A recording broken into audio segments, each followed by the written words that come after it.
so prescient that today is the exact day that we're doing this, because after all, this is the day when, unfortunately, monarchs have just been named as an endangered species. So this is even more important in my mind, and we'll talk a little bit more about that later. But I have two passions, and one of them is gardening, and one of them is monarchs. And so to be here to talk about both of those topics is really a great pleasure. I started with 3 little milkweed plants that were this big, just little plugs. And I didn't know anything about what I was doing. And so for the last decade, all I have done is gathered more and more information. And it's never something that you aren't going to learn something about. People say to me all the time, Mary, I see your monarchs. They're my neighbors, you know? And sometimes I think, well, how do they know they're my monarchs? But it doesn't matter. The fact of the matter is that everybody starts to love and notice what's in their yard.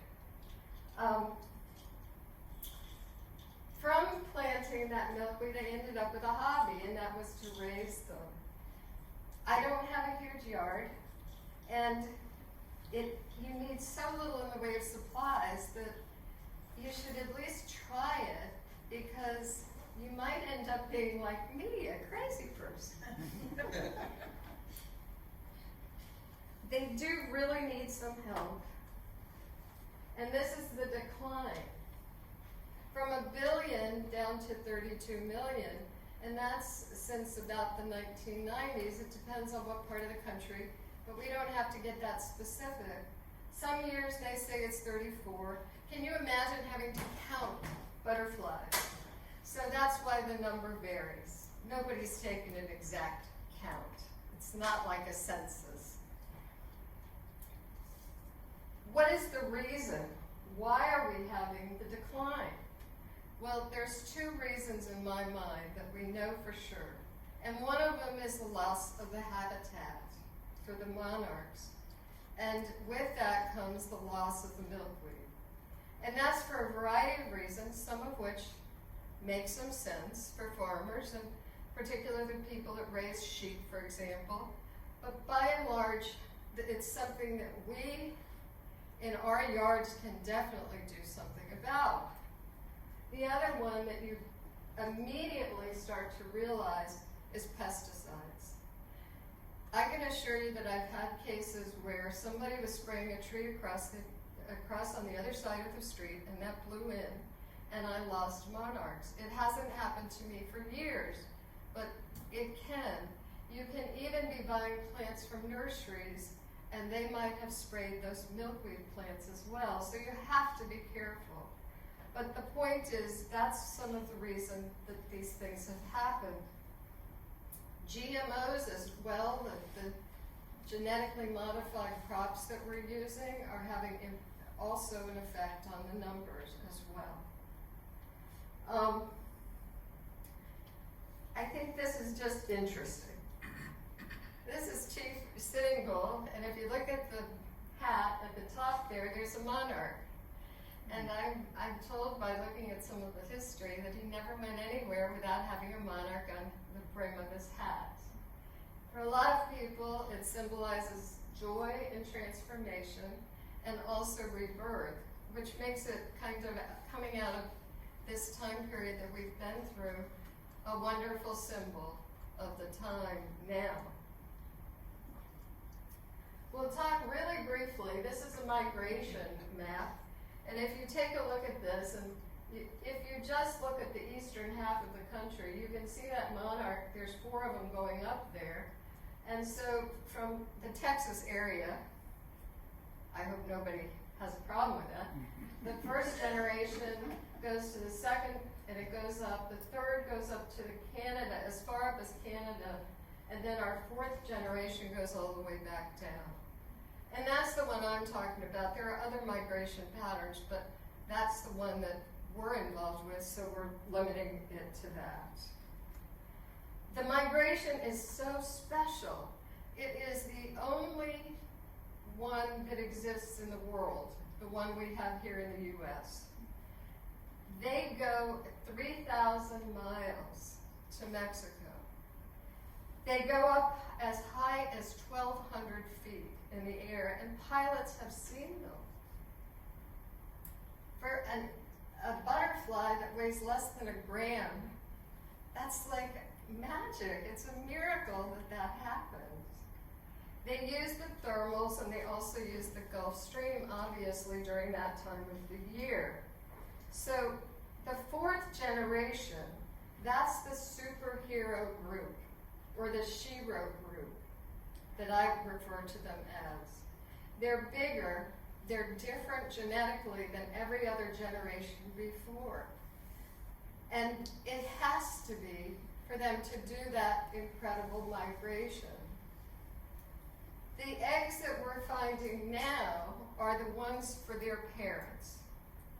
That super generation is going to hit here and be eggs for us in August, September, October, through probably the end of October, and maybe even a little bit into November they'll be with us.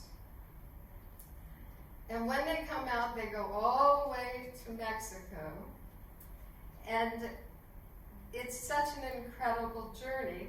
They will overwinter there in central Mexico, in the forests that have the pines, and they will just be so many of them.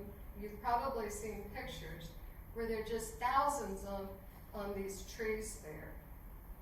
They will be there from November to March, and in March they're going to start their journey north.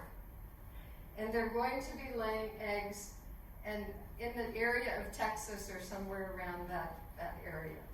And the cycle begins all over again. So, why would you want to do this? Some people say to me, Mary, they're not anything but wild things. Why are you doing what you're doing and raising them? And they say, leave them alone, let them be in nature. Well, in addition to the decline in the numbers, I can tell you that the female monarch is going to lay between 400 and 500 eggs. Out of those in the wild, does somebody want to take a guess at how many are going to make it? One. 3? Okay, so it's a little bit more, but it could be 3. 6 to 8 is what the scientists tell us. So if you look at 6 to 8, you say to yourself, maybe they really do need some help. So that makes me feel better about what I do. If you decide to raise them, you're really making a decision to help something that might not exist for the next generation, or even in our generation. Another reason is it's an amazing educational experience. I cannot tell you how much I have learned about all of the things that the butterfly actually goes through, what it has to eat, what it has in the way of nectar plants and everything, in the whole environment. On a practical level, another reason is it takes so little to even try doing this. It's not like you get equipped for going skiing. You don't need expensive things, and we'll talk a little bit about that. It does require milkweed. And I can tell you, you shouldn't take it on until you have some, or you know where our supply is. Because a lot of people will start and get excited, and the next thing they do is they're running out to the nurseries to get more and more milkweed. Of course, you could do that. That's perfectly fine. So what are we going to do? If you're on board with me, with just the prospect of wanting to do this, we're going to talk about milkweed. We're going to talk about the life cycle, the metamorphosis, the magic, as incredible as that is, something about the supplies and how to do it, the practical part, and then tagging briefly and record keeping. So let's talk milkweed. So here are some of the milkweeds. Now there's a lot of different kinds of milkweed. There are about 50 different species here in North America. In the world, there's probably well over 100 different species. And all of them are native. So that's a really, really good thing to be doing, native planting. The females are only going to put their eggs on milkweed. In the butterfly world, we call that a host plant.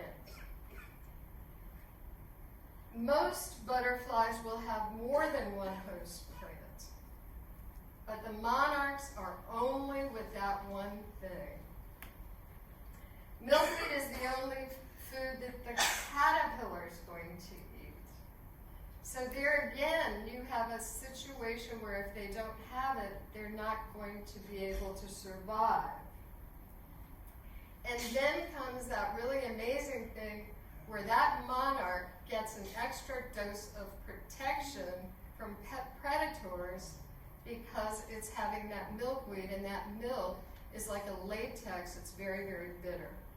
If a bird has the wherewithal to try to get one of those and eat it, they will literally have to throw it up because of its bitterness. It is not something they can ingest.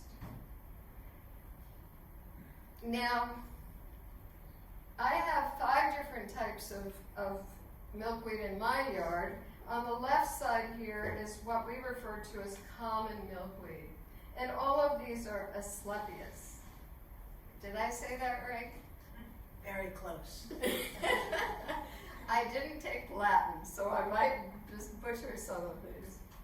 This one is the common one, and a lot of people don't like this, but I am a huge advocate for the common, and I'll tell you why. For our migrating monarchs, 90% of what they're going to be consuming. On the right side here is swamp milkweed, and this is the incarnata type. This is not as aggressive as the common, but again, the leaves are smaller, and the butterflies don't often eat that as much as they will the common. A third type is this one, which is the butterfly weed, and that's the tuberosa. The flowers are orange. Gardeners love this. It's very manageable. They love the orange color, but again, you will find plenty of monarchs on it, but not at the same rates as you will the others. This is one that I just started last year. I did it from seed, as I do all of the ones that I do, and it's the purple milkweed. I heard from somebody that this would stop development, and that got me very interested. And I don't know why, it just seemed like it was an interesting fact. It's listed as endangered in the state of Massachusetts and also in Wisconsin. So it's very, very hard the germination rate is very, very low. And if you plant this type of milkweed and you help your monarchs by raising them, I think you hit the trifecta of helping in 2 endangered areas. Here's the flower. And it really is a gorgeous, gorgeous thing. But it is extremely difficult. It's hard to find if you're going to a nursery. So how much milkweed do some of these caterpillars need? Well, this is the best visual I have ever found for that. And as I've always said, you really need an awful lot. You can never have too much milkweed. So, we're going to be talking about the stages, but I can tell you that we refer to the caterpillar stages as instars. And so they go through 5 of those stages. So you can see, and this is common milkweed that has the bigger leaf. You can do one caterpillar with half of a leaf in the first 4 stages. But when it goes to the 5th, it's going to be eating leaves. Not parts of leaves, they're tiny little sections of leaves. So you figure that if you have the migrating generation, they'll be eating 2 leaves for 4 days. We're talking about 8 to 10 leaves per caterpillar. And remember, you're only going to have an egg put on a leaf by the female if it's a healthy plant, and if there's enough of that, that means there's enough leaves to keep that monarch caterpillar healthy, and only one egg per plant. So do the math and figure out how much you really need a lot. So then we have the other part of this equation, which is milkweed is great. Mary, I've got my milkweed. You also need your nectars. The nectar plants are really, really important too.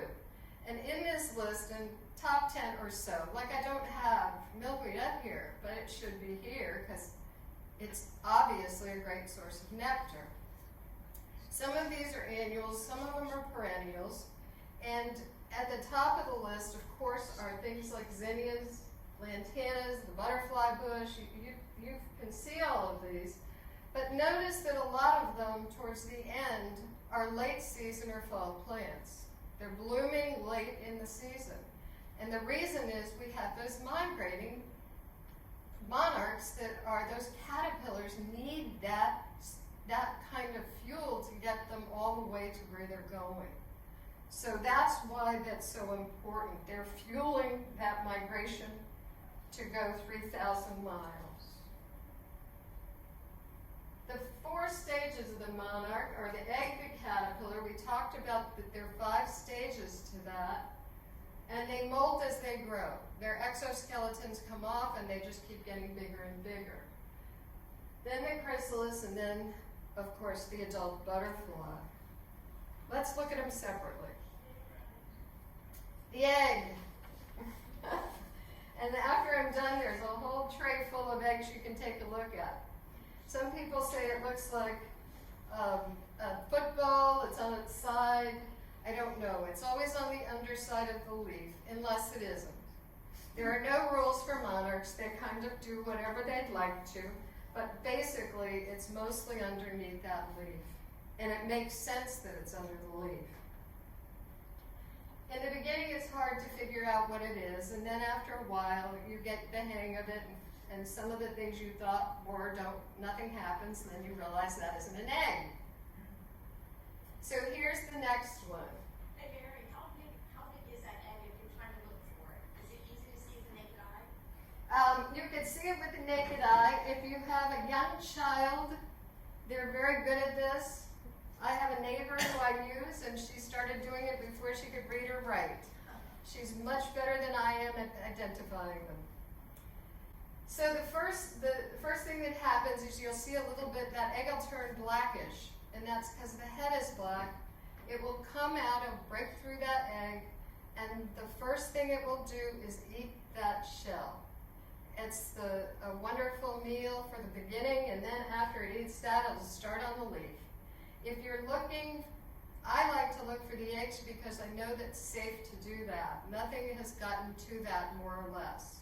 You know, you can be assured that you'll have success. If you're looking for that first end star or the tiny caterpillars, you'll see that little circle on the leaf and a little bit of milk from the inside that latex part.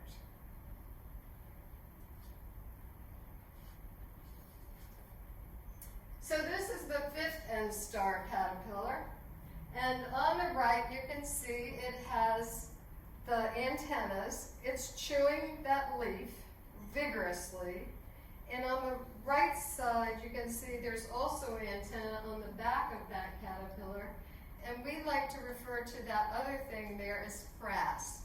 It's a wonderful name for poop. I didn't come up with it, the scientists did. Then the caterpillar is going to stop eating.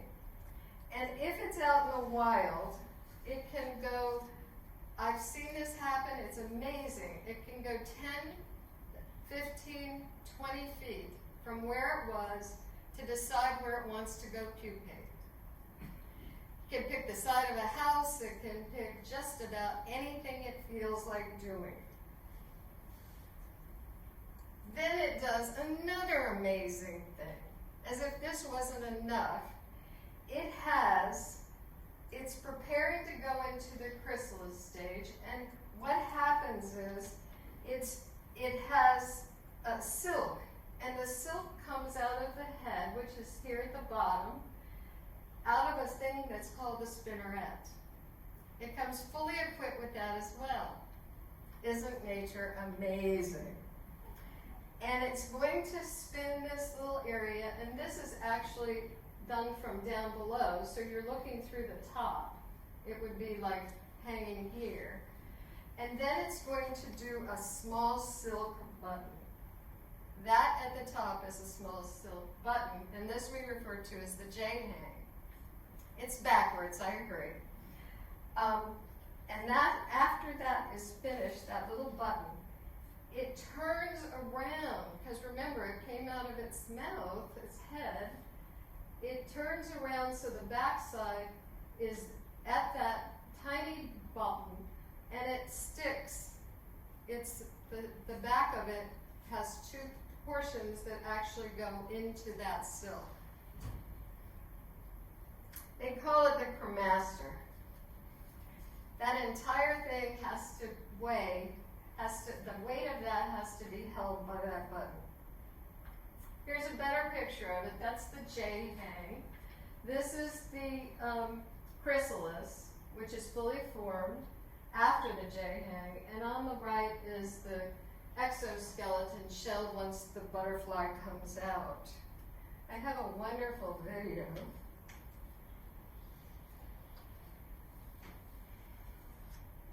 Here's the J-hang, and it's getting ready for the magic to begin. I call this the zipper phase, kind of like a little slinky. As many times as I've seen this happen, it just seems to me like magic, never gets old. Some people don't like looking at it, but I love it. In today's world, even the scientists don't understand what's going to happen in this whole series of events that are going to take place. It's now going into chrysalis, and all of this happens, and what happens in there is the cells inside there are going to differentiate into an adult butterfly. They change completely. It is liquid, it is soup. I can assure you I've had them where they get punctured by mistake by another butterfly and liquid comes out. It's clear till the air hits it, at which time it becomes dark. If you think about it, they don't understand how that happens, but it does. So here's another video, and so just before you're going to have this chrysalis with butterfly emerging, the metamorphosis, what happens is it starts to get clear, and you can see the butterfly wings there, and it's the clear shell. So what is happening? Huh? What happens to that black and white coating? Where does that go? The black and white coating on what? The black and white coating. And then he comes out, but what happens to the coating?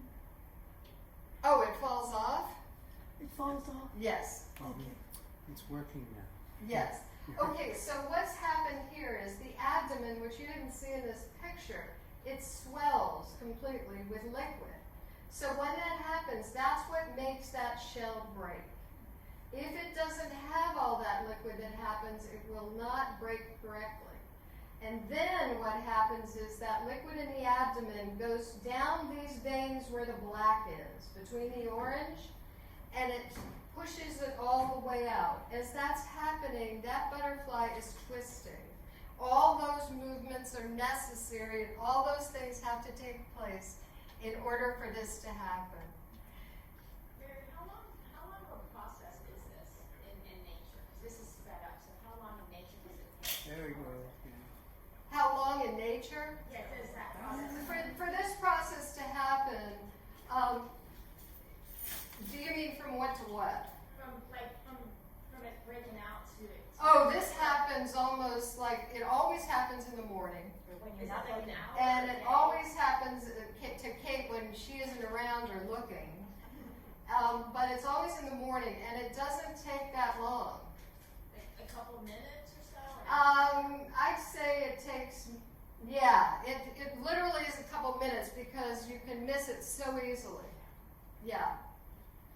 Mary, this reminds me of the James Webb Telescope, how it was sent out into space and it very carefully unfolded, because that was all inside of the chrysalis until the pop came. So it's a wonderful natural example of what we've duplicated in space. Absolutely, and those NASA scientists have been doing this for years, looking at nature and then trying to get those engineers and all those smart people to do it.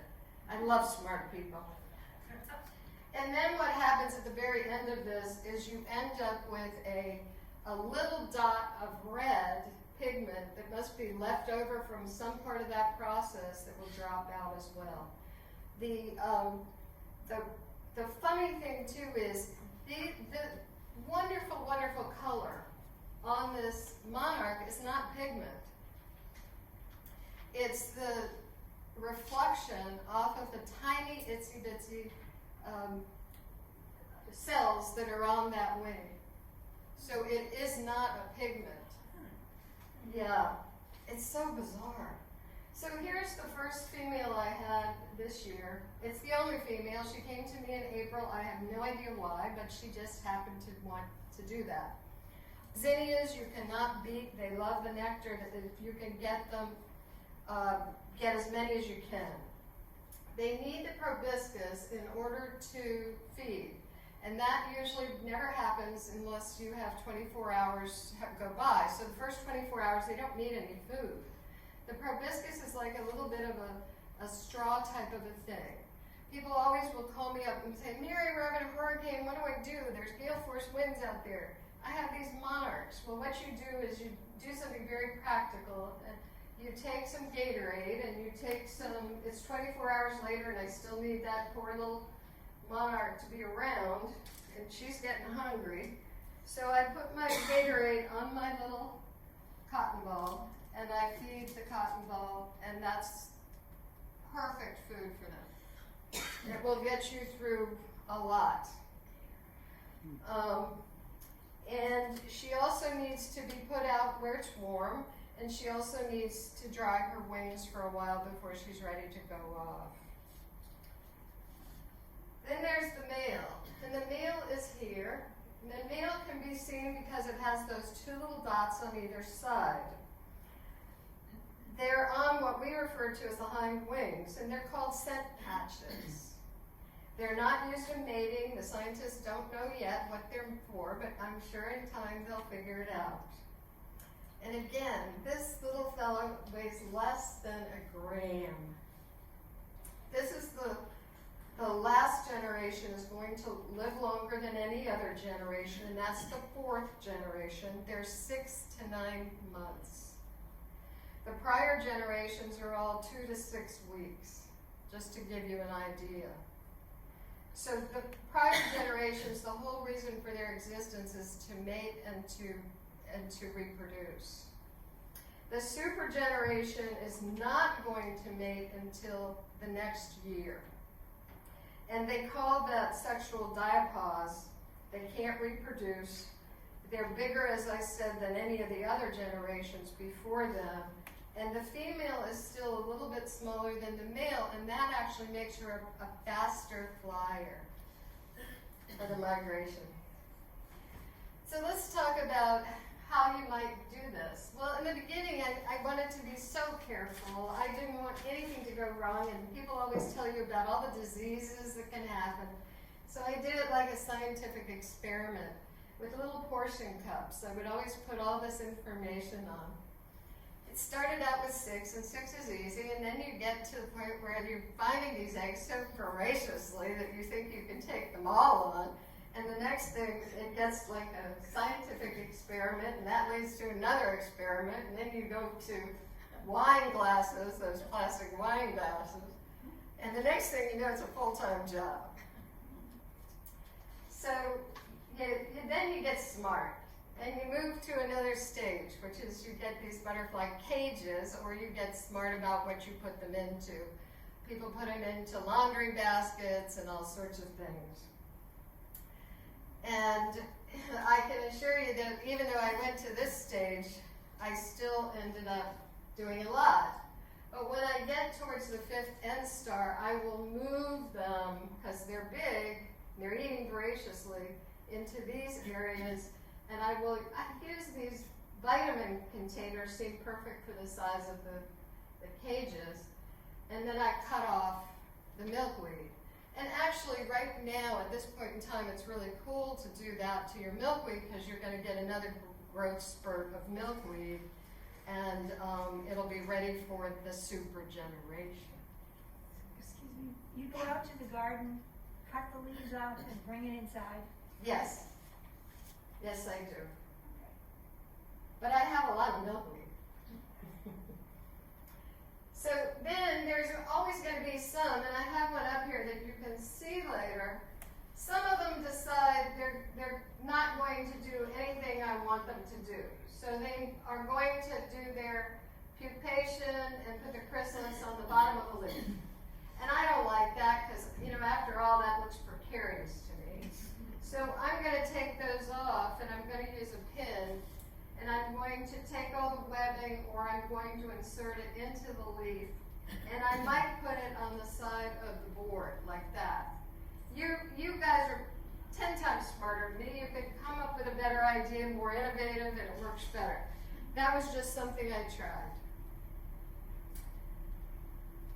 So supplies and demonstrations. Oh, by the way, instead of doing what I do and just talked about, some people use clotheslines. Some people use dental floss. Some people use quilting thread. The imagination and the practicality that people come up with is amazing. So let's look at the supplies and do a demonstration. I told you it wouldn't take much, and it really doesn't. So I will start, and here are 3 different types of milkweed. And by the way, I told you the underside of the leaf, but this one put it on a pod. That female decided that egg was going on that pod. She didn't ask me. So I will have this wonderful container, and I will just plastic, and by the way, I've seen a lot of scientists use a lot of plastic. It's okay. So you just take this, you'll put it over here, and you might use a rubber band, and just put a little hole. It has water in it, and I'll put it in here. And then I will move my very large 5 end star caterpillar onto one of these leaves. And by that, I just hook that other leaf onto here. I don't touch them. I feel like they're wild. I shouldn't. Some people don't like doing that. Some people do. It's all up to you.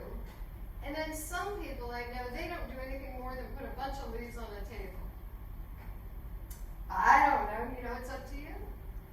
You can do it the way you want to. Some people will cut those tiny eggs apart and put them on in other leaves and do all sorts of things. I don't need to do that. I think if you keep that leaf like it showed you, you can get pretty far along with that one leaf that egg is on. So that's why I leave that leaf alone.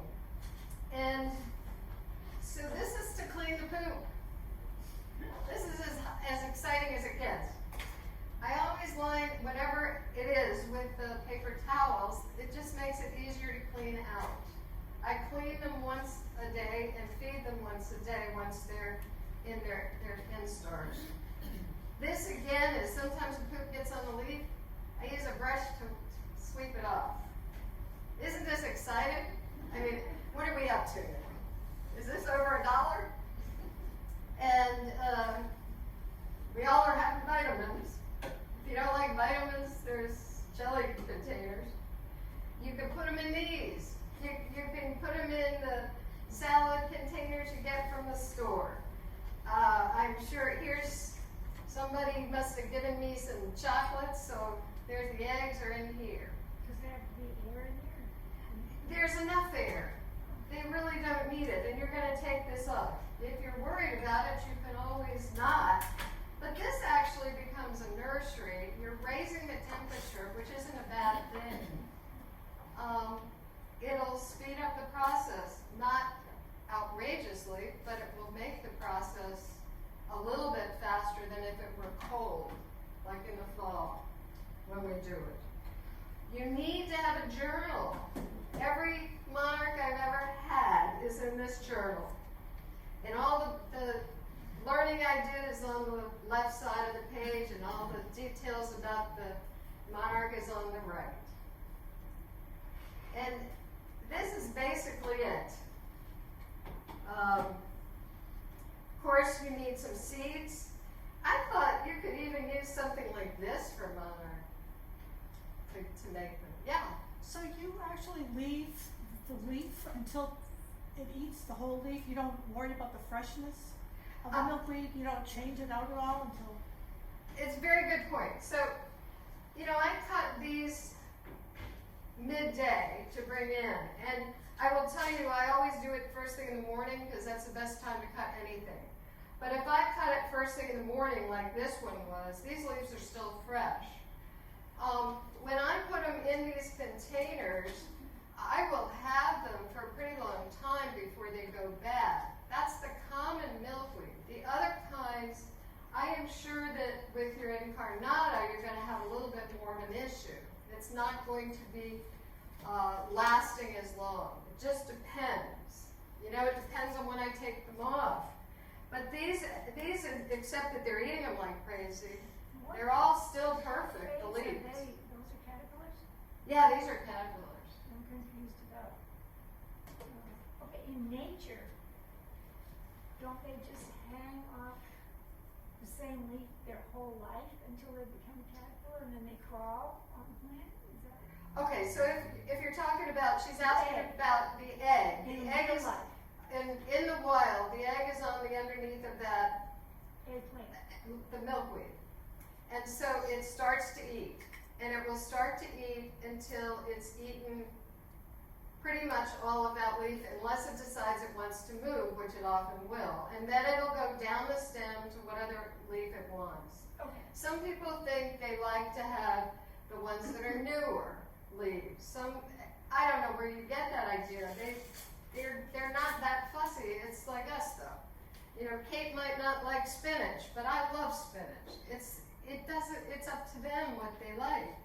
If you give them a bunch of offerings, they're gonna pick the one they like out of it. I hope that makes sense. Do you have a problem with aphids on your milkweed plants? Yeah, so the question has to do with milkweed and aphids, or alphids. So yes, of course we do. We have, especially this summer, a lot of them. They will not, it's not an issue per se for the caterpillar. It will just go to another leaf, really. And the aphids will tend to be towards the top of the plant. It won't be at the bottom. And then you think to yourself, they're laid down here, and the plant's still growing, especially now in July where we're going gangbusters. So they're not usually where the aphids are. Sometimes they are. This is like, I can give you a couple rules, but you can find exceptions to everything.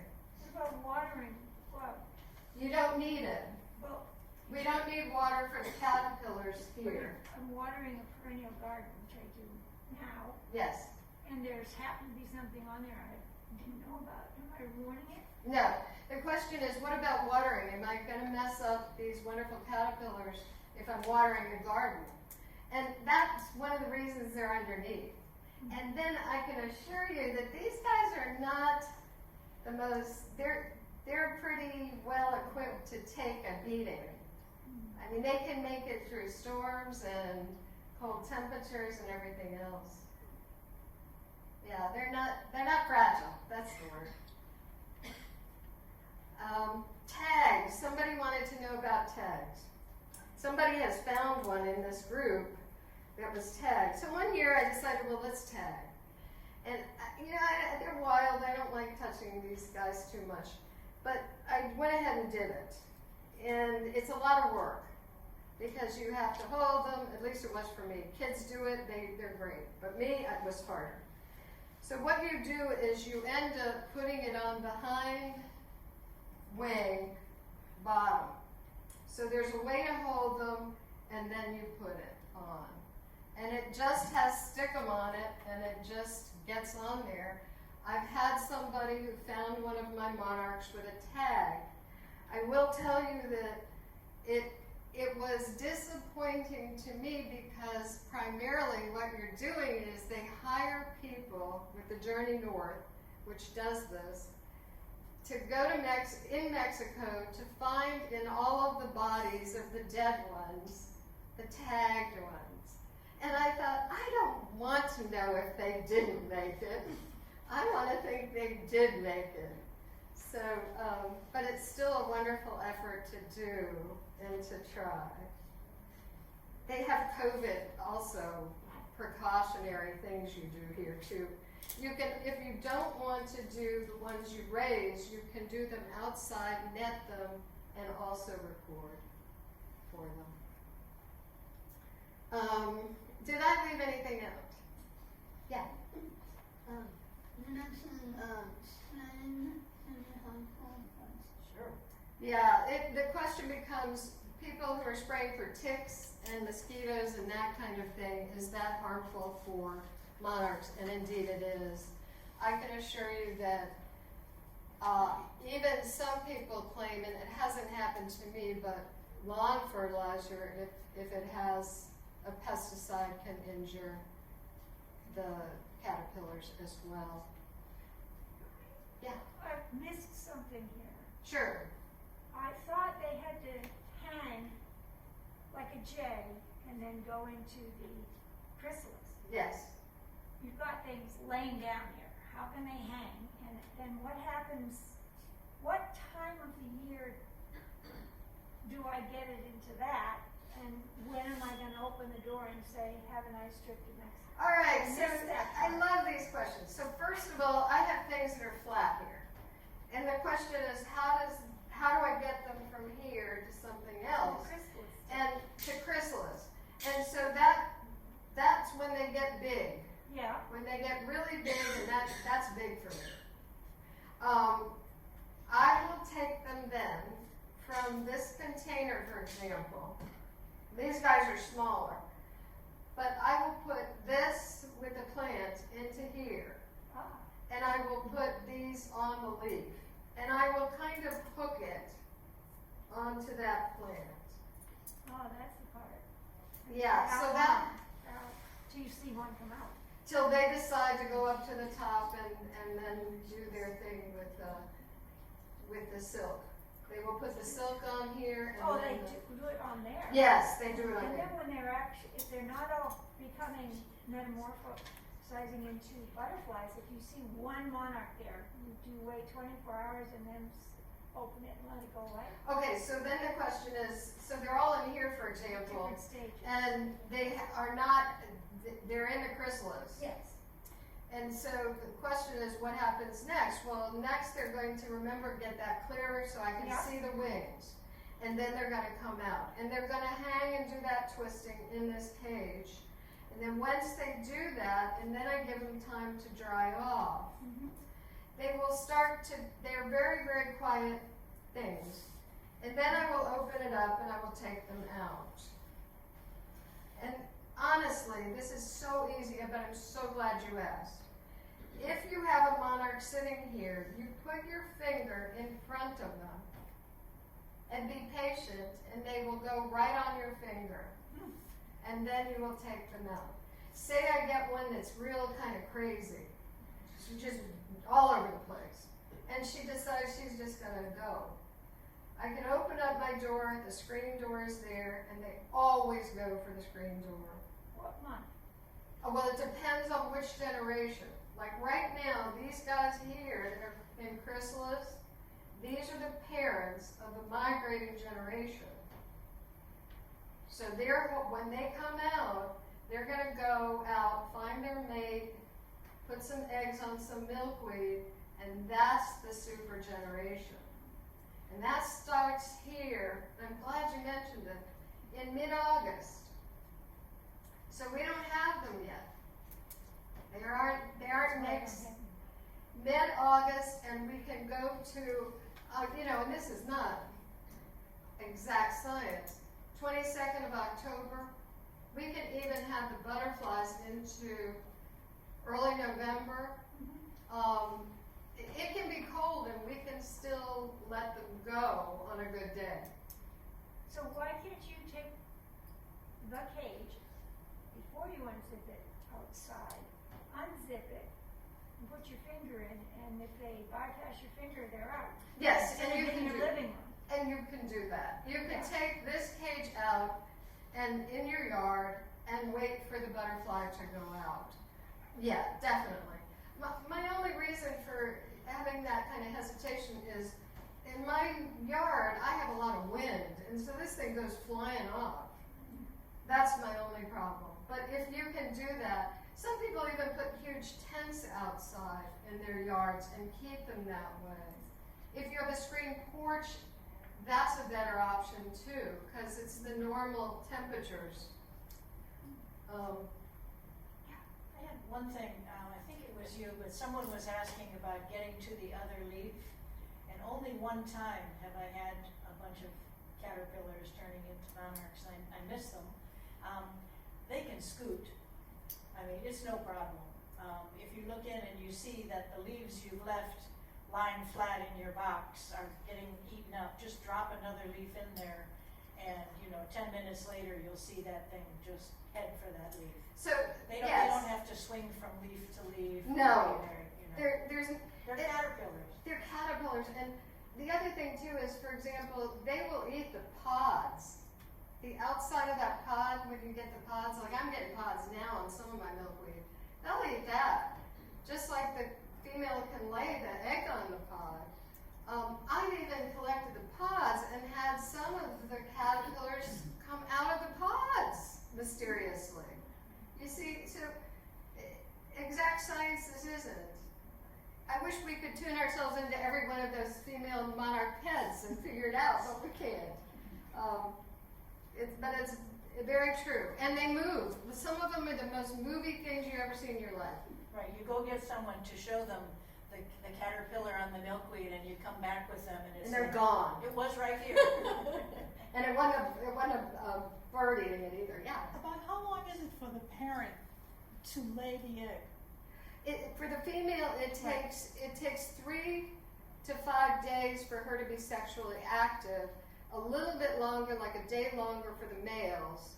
And then once she is fertilized, it happens right away. And I'm telling you, at some point, you notice that they're getting a little tired of laying on those darn eggs, because they get a little. They'll put sometimes 2 on one plant. She gets lazy. So I thought they were doing that in Mexico. No, they don't do any sexual activity at all in Mexico. That's to keep them through the winter. Oh. Yeah, they don't do any. And that migrating, that 4th generation is actually they cannot have any sexual activity until March of the next year. That's part of the incredible story of these monarchs. So when they go north, the same one that took off in Mexico is never the same one that lands in New England. Exactly. But the one that leaves New England and goes south is the same one. Yes. So that's an excellent point, because there's a lot here to get. The monarchs that end up here are not the same monarchs that were in Mexico. That takes 3 generations, and the 4th generation goes back down and around. So they're the great-great-great-grandparents of the generation that will have migrated down. Is that 3 years? No, this all happens in 1 year. All 3 And- generations? Yes, yes, that whole generation happens 1 year. And we're the only place where that happens with monarchs. Now, other places have monarchs. We have them in Australia, but they don't migrate. We also have have a group of, because things evolve, obviously. I'm very good at the obvious. There's a group of monarchs in Florida, and they don't migrate at all. They've decided just to stay there. They're retired. They retired. I have a simple question. The wonderful map that you showed us with super generation goes to Mexico, super generation comes to Texas? Texas or that northern area. Okay, say Oklahoma. Louisiana. But they lay eggs there? Yes. Okay, is that a threatened area as well? And the second jump, is that a threatened area, and so on? I mean, is habitat loss true in every Yes. stage of this? Yes, so habitat loss is a problem everywhere, as is weather. So for example, we will not get as many coming up here north if in Texas and some of those southern states, they have a frost that is pretty much late in the season, because it will kill a lot of them just with the temperature. And again, you have to think, they need in Texas, and I haven't lived in Texas, but in March, they need the stuff that's nectar for them to have the fuel to even do their migrations up. So all of this has to come together, and it's a huge, there's so many pieces to the puzzle, you can understand why they're endangered. So are the people in those way stations growing lots of milkweed now too? Yes, and you know, the scientists do the best they can, but they always are trying to figure out where's the problem. And they used to say the problem was in the center, the migration in the center part of the country because of all of the farmland being taken out. And yet now they're saying, you know, and then they went to saying, well, the California migration's the biggest issue. And they keep doing this. But, you know, to my way of thinking, we should all be doing the best that we can with wherever we're living, because it all feeds the same thing. Yeah. I grew up in Fort Worth, Texas, and as a child, there were so many monarchs on the path that we would, thank goodness, with nets, catch them gently, and sometimes 15, 20, they'd just be coming into the yard, and they would we'd let them go. The idea of just catching, but now my friends that live in Fort Worth said, you do not see them hardly at all. So you're right, the habitat, Fort Worth and Dallas areas just exploded, and it's just hurting every step of the way, I'm sure. Yeah. I mean, I just remember there were just so many. I mean, they were just flying in the air.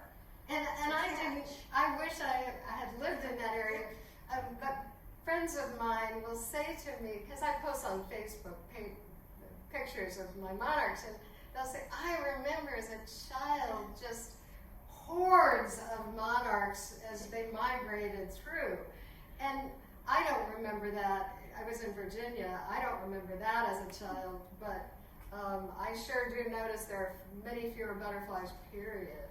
That's true of insects altogether. I mean, Yeah. anybody who's old enough to remember when TV only had 2 colors remembers you were cleaning your windshield all the time of bugs, and that never happens anymore. You know, you just don't even see them. Mary, I wanted to capitalize on the magic that was in the title of your talk, because the migration from the north down to Mexico is sort of the same magical migration that ospreys do.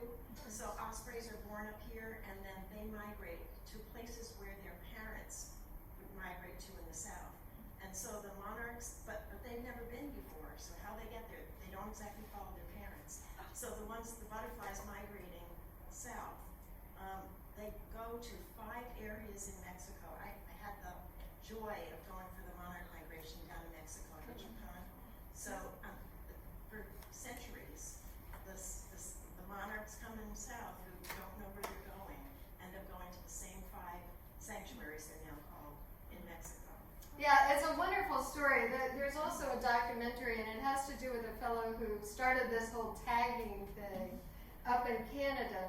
And he started as just a child and wondered, where in the world are where are these monarchs going?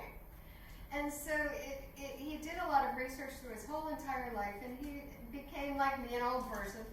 And then finally, there was a guy who was a Boy Scout, because he did it through the Boy Scouts, who was down in Mexico. And he had a girlfriend who said, they must have found the monarch or something. And so she said, well, I know where the monarchs go. And so she took him there.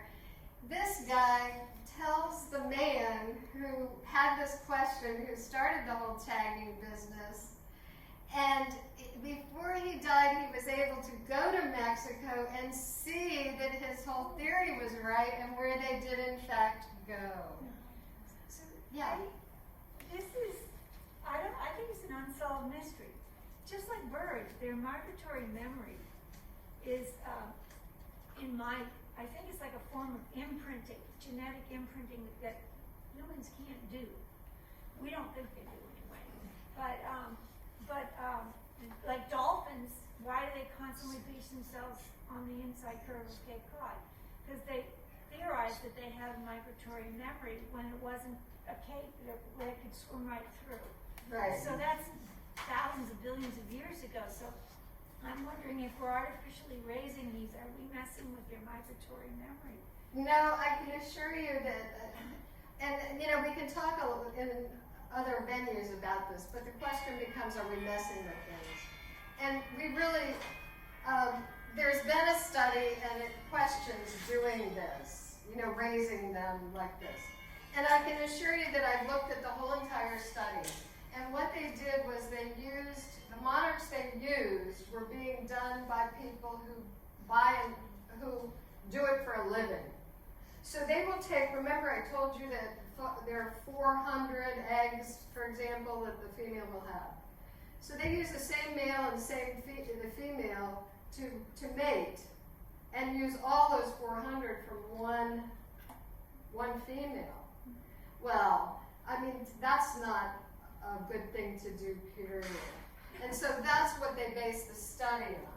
So I can assure you there haven't been studies, and that one is the one that people will use to say, don't do this. And it really is. I mean, because it's like cloning? Yeah, well, I mean, think about it. They're using, I mean, a lot of, there's not enough genetic material, right? Is that what you said? Yeah, diversity. Right. Exactly. So, you know, they can debate that like they debate everything else. I don't think there's any harm in it. Yeah. I have not seen a butterfly in my yard at all. Is she neither of us? And I've asked my sister who lives in Chapel Hill, North Carolina, and she's a master gardener there, and she's finding the same, very few, if any. Yeah. Okay. I appreciate this, and I'm on some Facebook groups that all talk about how many, have you seen monarchs and that kind of thing.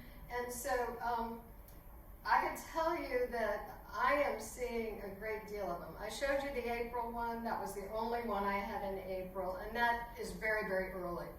So now I have probably over 70 eggs of monarchs. And so this is the time that we will see them here, and this is the generation that will make the super generation. I will tell you, because you know I write these journals.